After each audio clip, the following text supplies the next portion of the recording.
Il doit y avoir un moyen d'attendre moins longtemps à la caisse. Cervelle. Tu vois ce que je vois, Jamie? Des zombies qui font leurs courses, Ils font la queue à la caisse, comme nous. ça me donne une idée.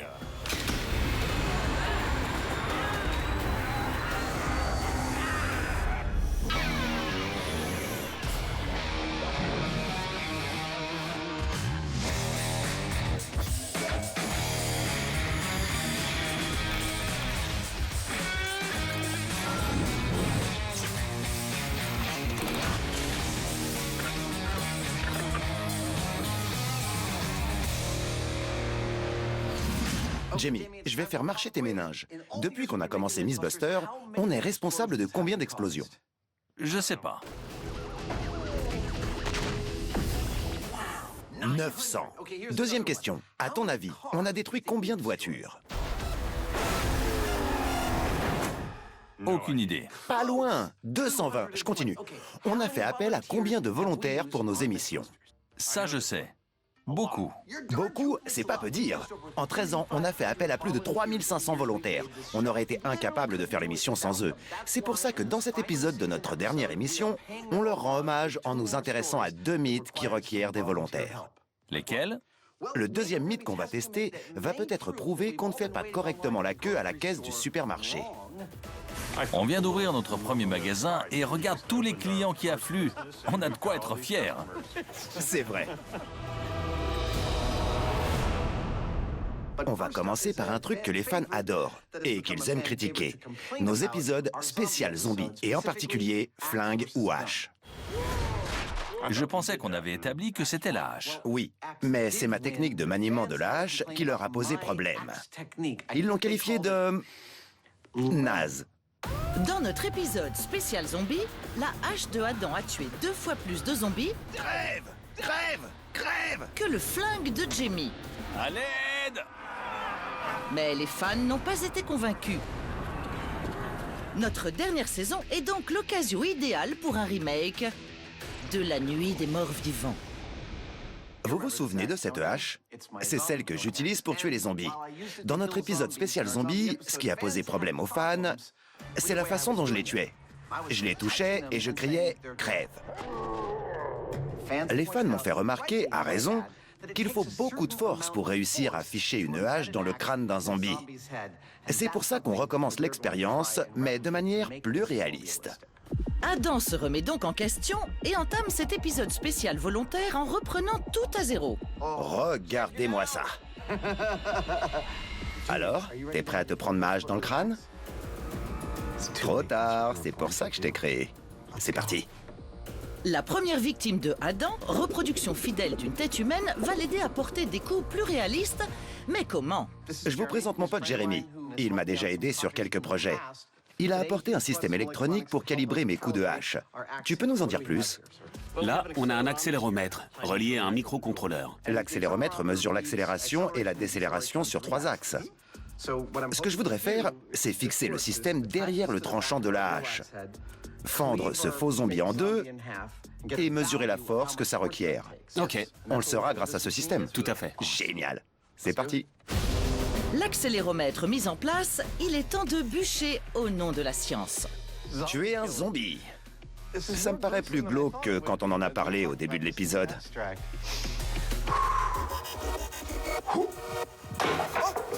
Pas terrible. Je l'ai à peine égratigné. En effet, ce premier essai n'aurait pas tué un zombie. J'ai juste réussi à détacher un peu de chair. Le second essai est assez précis, mais pas assez puissant pour atteindre le cerveau. Ça, c'est pas un coup fatal. Je dois y aller plus fort. Le troisième essai Ouais! Des zombies! Je pourrais m'en faire toute la journée. permet à Adam de réunir les données dont il a besoin. J'ai tué mon zombie en lui fendant le crâne. J'ai décrit un arc de 120 degrés avec ma hache à une vitesse de 7,8 mètres par seconde. Mais attendez, j'ai encore mieux. On va fixer l'accéléromètre au tranchant de la hache en mousse et le système de contrôle construit par Jérémy. Bon, je le mets où? Tu peux le fixer là, sur le dessus? Maintenant, dès que je porte un coup de hache à un angle de 120 degrés et à n'importe quelle vitesse supérieure à 7,8 mètres par seconde, Le système de contrôle me fera savoir que mon coup a été fatal. C'est notre jouet le plus cool. Par contre, si je n'ai pas frappé assez loin, assez vite ou assez fort, il me dira de recommencer. Le système est équipé de 2 capteurs qui informent Adam de l'efficacité de son coup de hache. Ok, le système est prêt? Oui. Vous avez vu ça? Ça dit fatal! C'est génial! Oh, ça suffit pas. Pas assez fort, pas assez fort. Là, c'est assez. Ok, tuer des zombies, je vous l'affirme, ça promet d'être crevant. J'ai intérêt à faire des pompes. Je reconnais que l'équipement d'Adam est classe. Le tranchant de sa hache est entouré de mousse, donc on peut la manier près des gens en toute sécurité. La mousse absorbe toute la peinture. Elle fait le même poids qu'une vraie hache. Et contrairement à avant, la manie exige de fournir un vrai effort. Oh la vache! Du coup, avec mon flingue, j'ai une chance de gagner. Avant l'arrivée des zombies volontaires, les garçons doivent commencer à étudier le mythe de la file d'attente au supermarché. Le deuxième sujet spécial volontaire concerne un mythe que j'ai toujours voulu étudier. C'est celui de la file d'attente au supermarché. C'est-à-dire, Normalement, quand on est au supermarché, on finit ses courses et on a plusieurs caisses devant soi. On essaie alors de trouver la plus rapide pour sortir de là aussi vite que possible. ouais, Il existe une théorie selon laquelle ce système est inefficace et qui dit qu'il faut faire attendre les gens dans une longue file unique. Quand on arrive au début de la file, on est dirigé vers la première caisse libre. et c'est censé être plus rapide? Exactement. On devrait vérifier si c'est vrai, non? Ok, pourquoi pas. Depuis les années 60, le client moyen a passé 80 heures par an dans une file d'attente. Mais avons-nous vraiment attendu si longtemps pour une mauvaise raison? Dans cette dernière saison, il est temps de répondre une bonne fois pour toutes à cette question. On a besoin d'un supermarché pour tester ce mythe, mais aucun vrai supermarché n'a voulu de nous. C'est pas étonnant. Si j'avais été à leur place, j'aurais refusé aussi.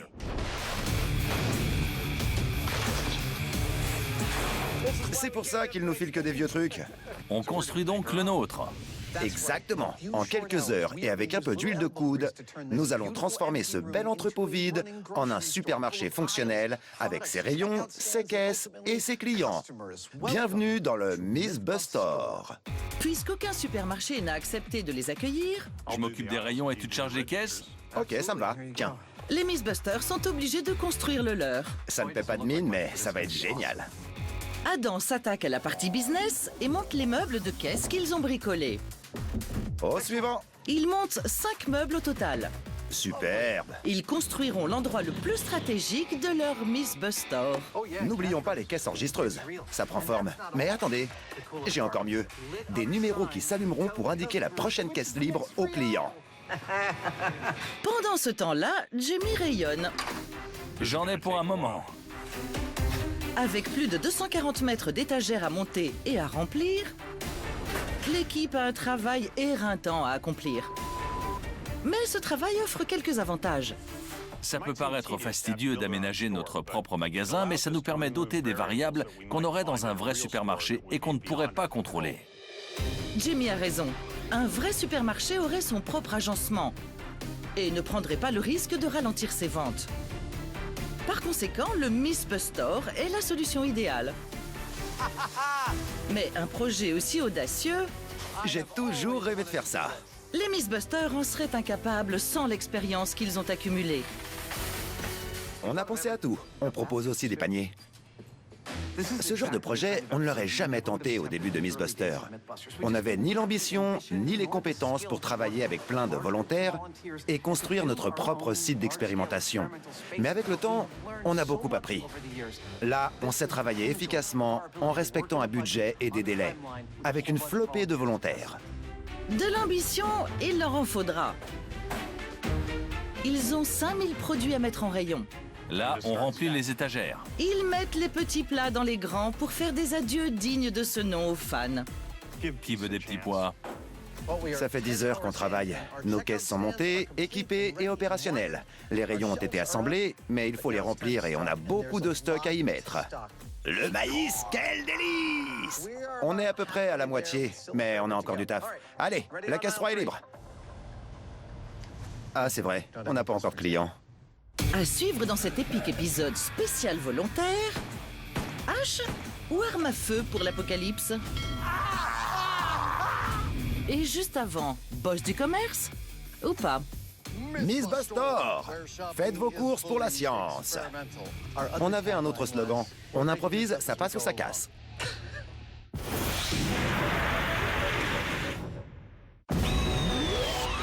Les voilà! Que ce soit pour tester les lois de l'attraction Comment ça va, toi?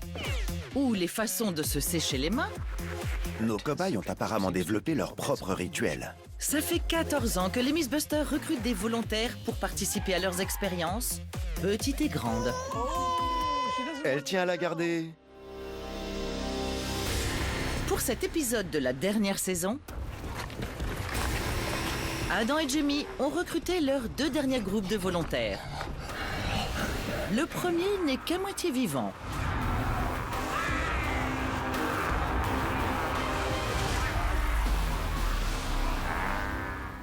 Nous sommes de retour sur le site de notre première expérience sur les zombies. Notre arène, en quelque sorte. On a changé quelques couleurs, mais gardé la même disposition et les mêmes armes. Jamie a le pistolet et j'ai la hache. Il ne nous manque plus que... les zombies. Oh la vache! Avec l'aide de presque 200 volontaires revenus d'entre les morts, les garçons ont les éléments nécessaires pour tester à nouveau le mythe que les fans ont tellement adoré critiquer. Les critiques portaient sur ma hache et surtout sur ma façon de la manier. Elle a été qualifiée de faiblarde. Les fans m'ont suggéré de porter des coups suffisamment puissants pour être susceptible de tuer un zombie pour de bon. Grâce à sa nouvelle hache, Adam saura si ses coups sont mortels. C'est parti! Et ensuite, Pour démarrer le test, je vais lancer le chronomètre avant de faire ça. Ça signalera aux zombies que c'est à eux de jouer.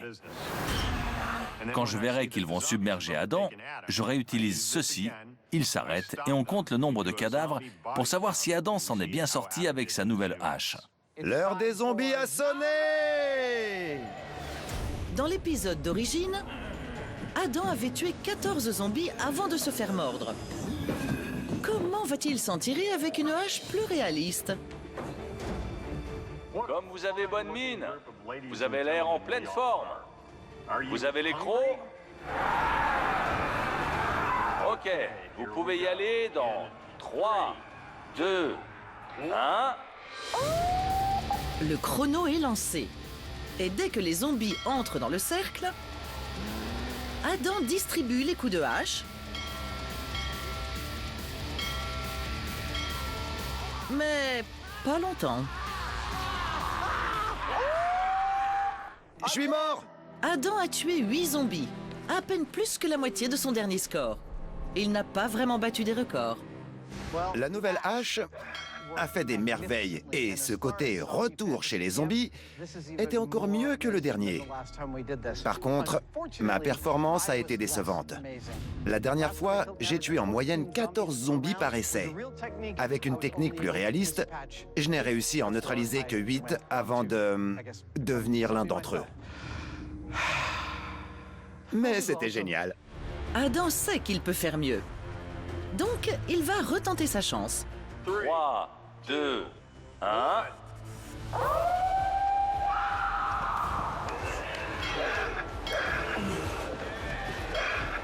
Il se rapproche, il est encerclé, il n'en a plus pour longtemps.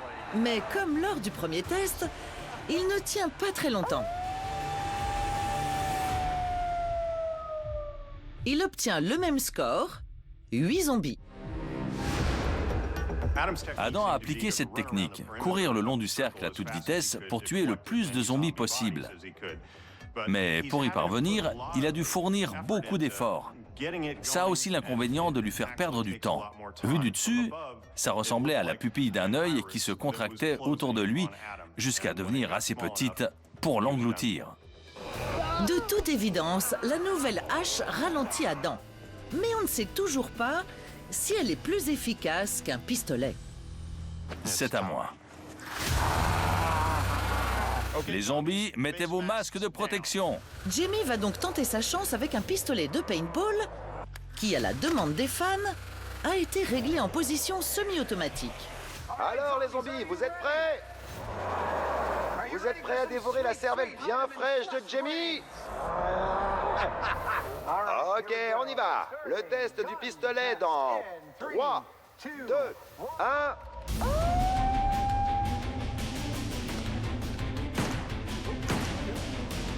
Jamie prouve immédiatement que son pistolet semi-automatique est rapide.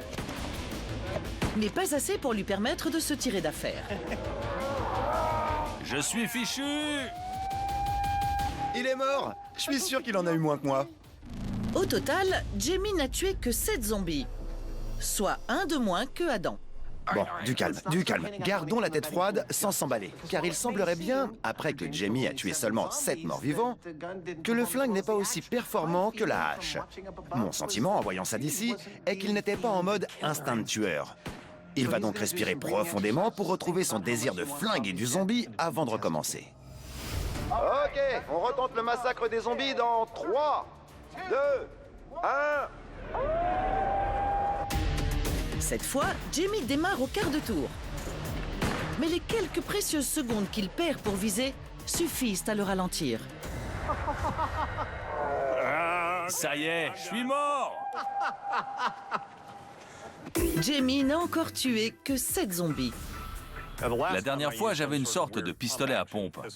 Cette fois, je me sers d'un pistolet semi-automatique plus adapté et bien plus efficace. En tout cas, tant que j'ai des balles. Le problème, c'est que je me suis retrouvé avec un chargeur vide au moment où les zombies m'ont cerné. J'ai perdu quelques secondes pour changer de chargeur, ce qui leur a suffi pour m'encercler. Ça veut donc dire que mon pistolet semi-automatique n'a pas fait mieux que la hache de Adam, qui est pourtant bien plus lente. Même l'arme à pompe de la dernière fois a été plus efficace. Ce que j'apprécie dans notre émission, c'est de lire les remarques des fans après la diffusion des épisodes et de refaire les expériences si besoin. J'adore faire ça. Mon maniement de la hache n'a pas plu, donc on a amélioré la hache pour m'obliger à porter des coups bien plus réalistes. Évidemment, ça a réduit radicalement mon nombre de victimes. Je pensais que Jamie allait me battre à plate couture avec son nouveau pistolet de paintball semi-automatique. Pourtant, il n'a pas du tout amélioré son score. Donc, aussi surprenant que ça puisse paraître, on dirait que c'est pas le flingue qui gagne, c'est la hache. Oh ouais! Oui, malgré une hache plus lente, Adam a coiffé Jamie au poteau. Mais ils n'en ont pas fini avec nos zombies du dimanche. Je suis prêt. Ils y reviendront après quelques emplettes. Voilà, notre supermarché est presque prêt. On a 5 meubles équipés de caisses enregistreuses et de numéros lumineux. On a 5000 produits sur près de 550 mètres d'étagères. Chaque produit est soigneusement étiqueté. On a aussi 56 000 faux dollars à la Miss Buster. Voici l'installation la plus élaborée qu'on ait jamais mise en place. Tout ça pour déterminer la meilleure façon de faire la queue à la caisse. On est presque prêt. On doit juste vérifier que chaque produit a la bonne étiquette. Celui-là n'a pas de prix. C'est un problème. Les garçons veulent déterminer si la méthode classique de la file d'attente séparée est vraiment plus lente que celle de la file d'attente unique en forme de serpentin. L'étiquetage de leurs 5000 produits terminés, ils peuvent nous expliquer le déroulement de leur expérience. Voilà comment ça va marcher. On a recruté 120 volontaires. En entrant, ils recevront une liste précise des produits à acheter. Puis, ils iront chercher un chariot. Ils pourront faire leur choix parmi la vaste sélection de produits Miss Buster à leur disposition. Perso, j'espère qu'on prendra des biscuits. Leur course terminée, nos clients vont faire la queue. C'est là qu'on commencera à collecter nos données. Ils reporteront leur heure d'entrée dans la file sur une fiche avant de se diriger vers la caisse. On a besoin d'une deuxième info qu'ils vont écrire sur la même fiche, l'heure à laquelle ils sont pris en charge. Il suffira de faire une petite soustraction pour connaître précisément leur temps d'attente. Notre dernier arrêt, la collecte des données. C'est là qu'on récupère les fiches. On s'intéresse au temps d'attente des clients, mais aussi à leur degré de satisfaction. Ils pourront donc noter leur expérience au dos de chaque fiche. 5 hôtes de caisse expérimentés ont été recrutés ainsi qu'une équipe d'experts en statistiques. Les garçons peuvent faire entrer les volontaires pour vérifier que le système fonctionne comme prévu. Chers clients, la vérification commence dans 3, 2, 1, vous pouvez entrer. On vient d'ouvrir notre premier magasin et regarde tous les clients qui affluent. On a de quoi être fiers. T'as raison. Les garçons font un petit essai pour voir si leur magasin est adapté au nombre de clients. À première vue, c'est le cas. Ça fera 9 $, s'il vous plaît. Mais en 10 minutes, les files d'attente sont devenues trop longues pour être crédibles. On s'est rendu compte que notre expérience n'était pas réaliste quand on a vu que presque tous nos clients avaient été répartis au même moment dans des files d'attente interminables. Ça n'arriverait jamais dans un vrai supermarché. On doit donc trouver un moyen de raccourcir les files pour les faire correspondre à ce qu'on trouve dans un supermarché. En effet, le nombre de clients est disproportionné par rapport à la surface de vente. Les garçons mettent donc les clients dehors et recommencent. Chers clients, vous pouvez entrer dans le magasin. La clientèle a été réduite de 25%, Promo sur les haricots Jamie au rayon 4. ce qui donne aux files d'attente une longueur plus réaliste. Jamie, ça marche comme sur des roulettes. La collecte des données peut donc bientôt commencer. Depuis nos débuts, tester nos mythes a causé pas mal de dégâts. Mais j'aime aussi les mythes comme celui-là. En le testant, j'ai l'impression qu'on améliore le quotidien des gens. Et en l'occurrence, la corvée des courses. C'est cool. Mais je peux quand même détruire des trucs. La preuve.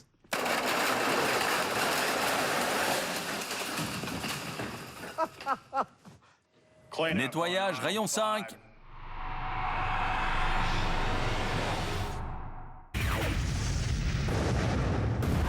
Les Miss Buster ont permis aux conducteurs de faire des économies. La voiture à alvéole? Elle consomme 8 litres au 100. Ils ont montré comment sauver des vies. Ça y est, elle coule. La vache! Grâce à eux, les téléspectateurs ont toujours eu des informations capitales. Ce truc était prêt à exploser dans votre cave. Espérons que vous n'aurez jamais besoin des étranges informations qu'ils collectent dans cet entrepôt de fin du monde. Donc, pour l'instant, il semble que la hache est meilleure que l'arme à feu comme moyen d'élimination de zombies mal intentionnés. Mais cependant, le scénario qu'on vient de tester, celui des zombies qui vous tombent tous dessus en même temps, c'est vraiment le pire scénario possible sur la façon de rencontrer des zombies. Dans la plupart des films, ils essayent plutôt de s'engouffrer dans une brèche ou d'enfoncer une porte, par exemple. C'est ce deuxième scénario qu'on va tester. Ça peut paraître saugrenu, mais les garçons veulent perfectionner leur méthode pour rendre leur expérience plus réaliste. Pas mal. Ils laissent donc tomber la technique de l'arène au profit de celle plus classique des grilles à forcer. Défense d'entrée. Dans cette configuration, la hache va-t-elle encore battre les armes à feu? 3, 2, 1... Comme dans les films, les zombies franchissent la grille au compte-gouttes. Ça marche super bien. Mais ce que Adam ignore, c'est que Jamie va laisser la horde se déverser sur lui. Forcez la grille! Oh non! Le nombre d'adversaires a augmenté d'un coup, C'est un mur vivant! ce qui oblige Adam à accélérer la cadence. Et donc, à se fatiguer plus vite. La puissance de ses coups diminue et descend sous le seuil requis pour être fatal. Adam est épuisé, ça se voit. Il perd la bataille, lentement, mais sûrement. C'est super crevant.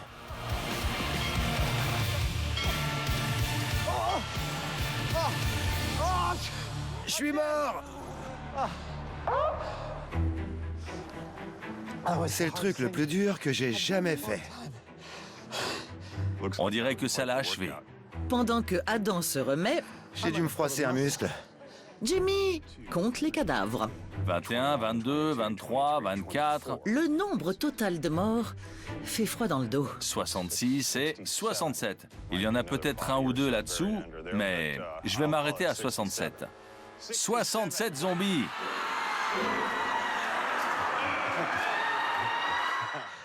La nouvelle méthode a radicalement changé le résultat de l'expérience. Pendant le premier test, j'ai tué seulement 8 zombies. Avec la méthode de la grille, j'en ai tué 67. Mon taux d'adrénaline pendant le combat était probablement aussi élevé que si j'avais vraiment risqué ma vie. Je voulais sincèrement trucider le plus de zombies possible. J'ai juste épuisé mes forces. Donc j'ai dû abandonner et devenir l'un d'entre eux. Adam a 67 victimes à son actif. Jamie va tenter de faire mieux en faisant parler la poudre. Je suis prêt. Il est armé jusqu'aux dents.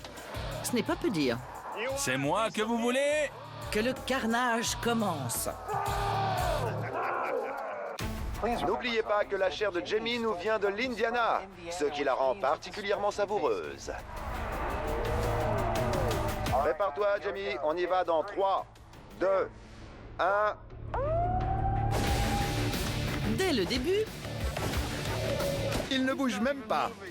il est évident que Jamie a un gros avantage sur Adam, puisqu'il peut tuer des zombies des deux côtés de la grille.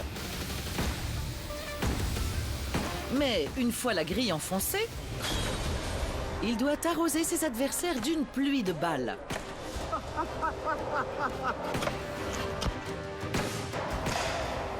Excellent! Il s'en sort bien. Allez, Jamie, tu peux le faire! Jamie n'est pas à bout de force, mais un problème de pistolet enrayé le ralentit. Il va carrément les contourner. C'est génial! Et ses jours dans le royaume des vivants sont comptés. Il est fichu. Je suis mort! Avant de rendre l'âme, Jamie a-t-il tué plus de 67 zombies? Monsieur Heinemann, Ouais. debout. T'as tué 57 zombies. Donc la hache a gagné, hein? C'est fascinant. J'aurais parié le contraire. Aide-moi à nettoyer ce bazar. J'avoue que je suis surpris. Je m'attendais au même genre de résultat que dans tirer sur un poisson dans un tonneau. Mais ces armes sont plus complexes qu'une hache. Il faut les recharger. Ils peuvent s'enrayer. Et le temps de les recharger suffit à changer l'issue du combat. Bref, j'ai tué moins de zombies qu'Adam, même si j'aurais parié le contraire. La conclusion de l'expérience va déconcerter les sceptiques. Lors de l'apocalypse, souvenez-vous qu'une hache vous sera plus utile qu'un flingue. J'ai battu Jamie 2 fois, pendant le test de l'arène et celui de la grille. Je reconnais que t'es un sacré bon outil, ma petite hache. Parfaite pour une quête en terre du milieu, mais aussi contre les zombies. Avant d'être dispersée, l'armée de morts-vivants va servir de cobaye une dernière fois. Groovy!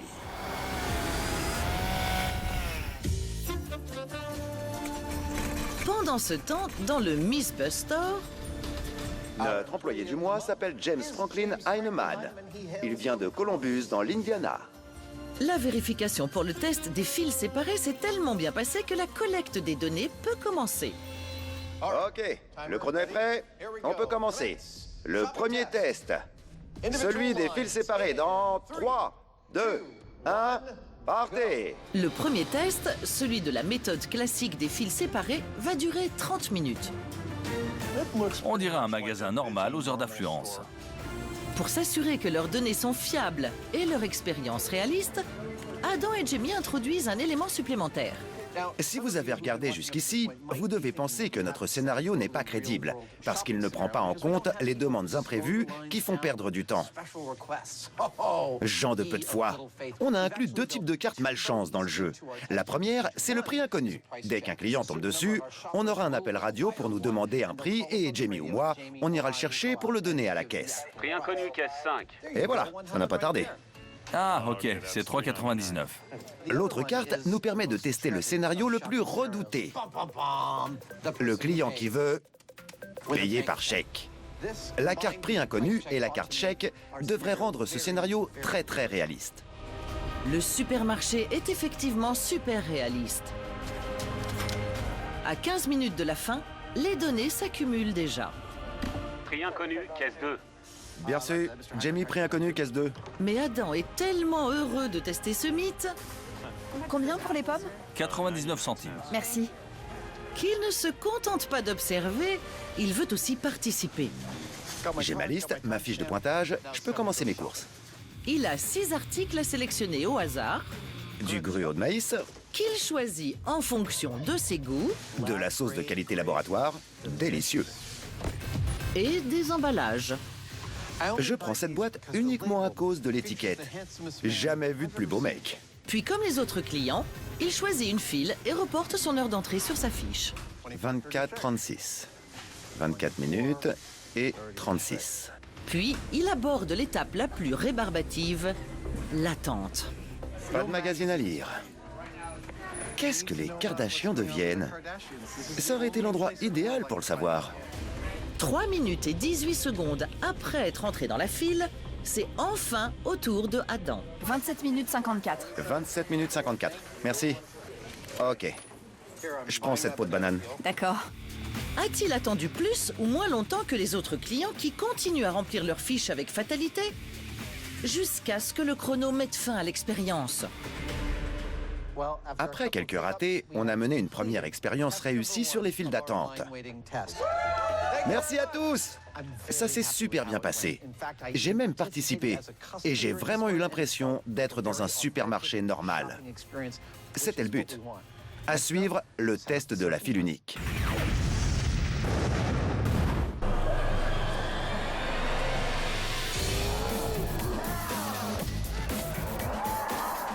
C'est moi que vous voulez? Dans cet épisode spécial volontaire, la hache l'emporte encore sur le pistolet. C'est le truc le plus dur que j'ai jamais fait. Mais les fans veulent aussi savoir si une certaine arme qui marche à l'essence est encore plus mortelle. Pour le savoir, Adam fait un petit arrêt à l'atelier. Jusqu'ici, on a fait joujou avec des flingues et des haches. Mais on a ignoré l'arme la plus impressionnante de l'arsenal anti-zombie. Elle est incontournable pour toute fin du monde qui se respecte. C'est la tronçonneuse. La hache est une arme qui déchire. J'adore l'odeur des vieux outils. Mais les fans voudraient savoir si la tronçonneuse est vraiment l'ennemi ultime des zombies. Je l'ai eu. Pour le découvrir, Adam doit d'abord s'assurer que ses coups de tronçonneuse sont fatals en calibrant son arme. Donc, il y met un système électronique. Quand je la démarre et que je touche un zombie, un certain laps de temps s'écoule avant d'atteindre le crâne et le cerveau. Disons 3/4 de seconde. J'ai donc installé un chronomètre qui sera déclenché par un interrupteur. Ça va faire bing dès qu'un zombie sera mort. Je vous montre. Cette partie est en polyéthylène. Et là, j'ai installé un petit interrupteur. Dès que je touche un zombie, l'interrupteur fait clic. Vous entendez? Ce système empêchera Adam de semer la mort à une vitesse trop élevée pour être honnête. Zombie blessé. Là, il est mort. C'est ça le principe. Pour ne pas blesser nos volontaires, il échange la lame de la tronçonneuse contre un matériau beaucoup moins coupant. Il faut les tuer sans leur faire de mal. Puis il sort sa bonne vieille bombe de peinture avant d'ajouter la touche finale. Un système qui fera gicler du faux sang de zombies pour un maximum de réalisme. Les zombies n'ont pas le sang rouge. C'est une émission familiale. Adam peut maintenant vérifier que tout fonctionne bien. Premier essai. Tronçonneuse anti-zombie.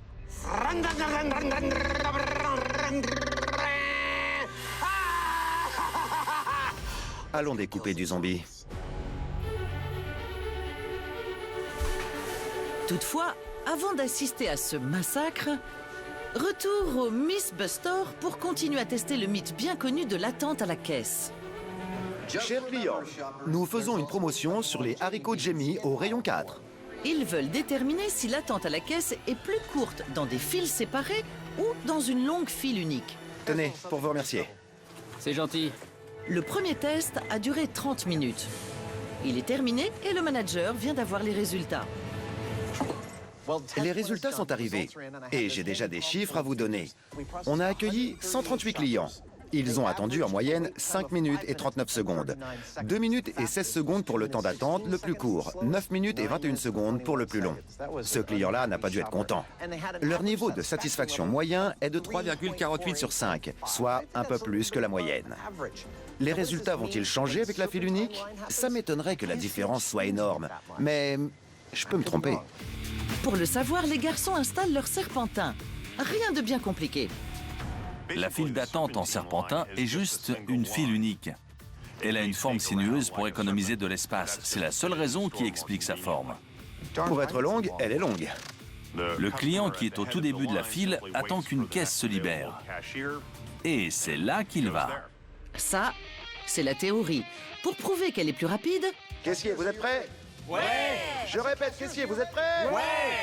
les garçons passent à la pratique avec leurs 90 volontaires, Allez-y.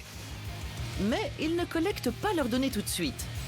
Vous devez vous demander pourquoi on laisse les clients faire leurs courses avant de réunir nos données.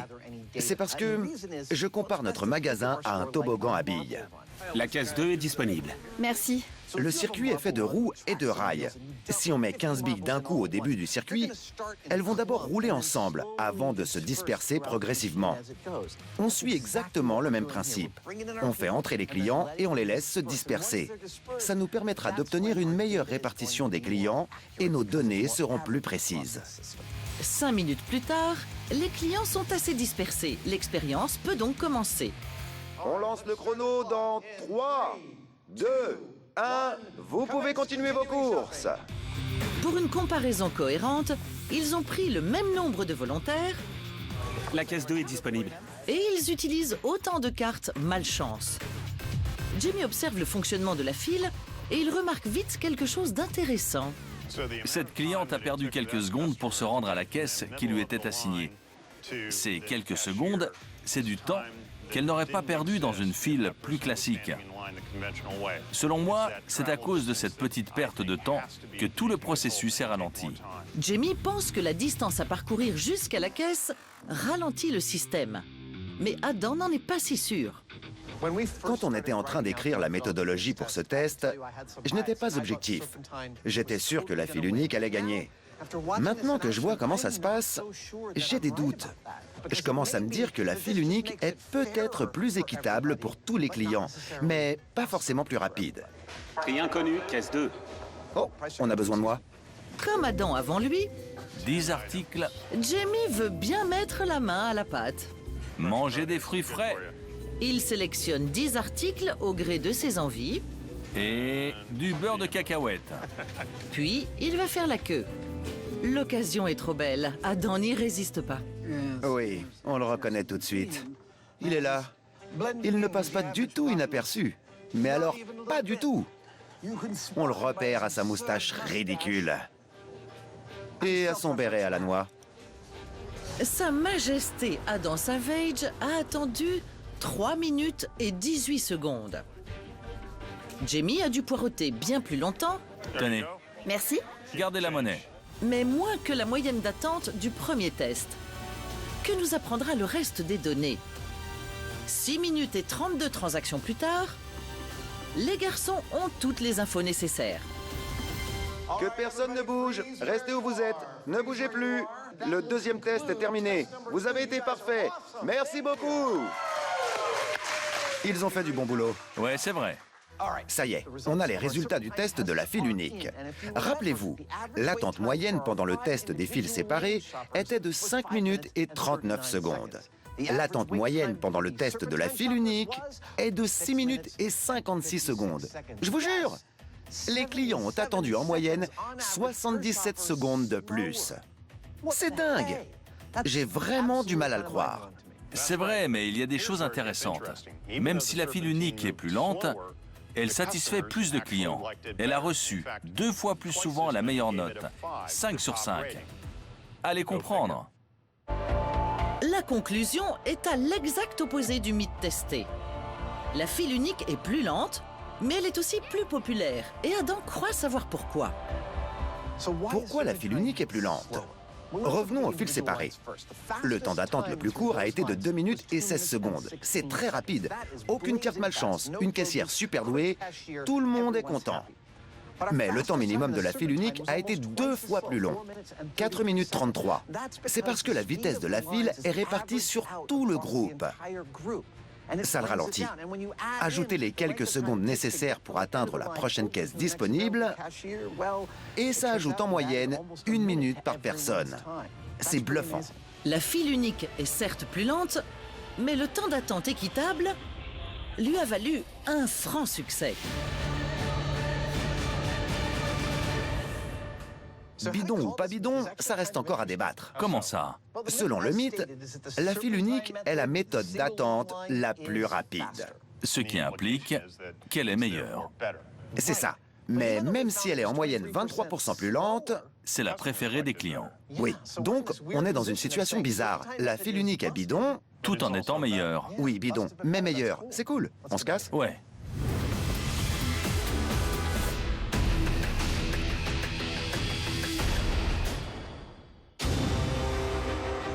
De retour dans notre hangar de fin du monde, l'ultime combat de la dernière saison va opposer les zombies à leur ennemi juré. Groovy! La légendaire tronçonneuse va-t-elle battre le record de 67 morts? Ok, Adam. 3, 2, 1, go!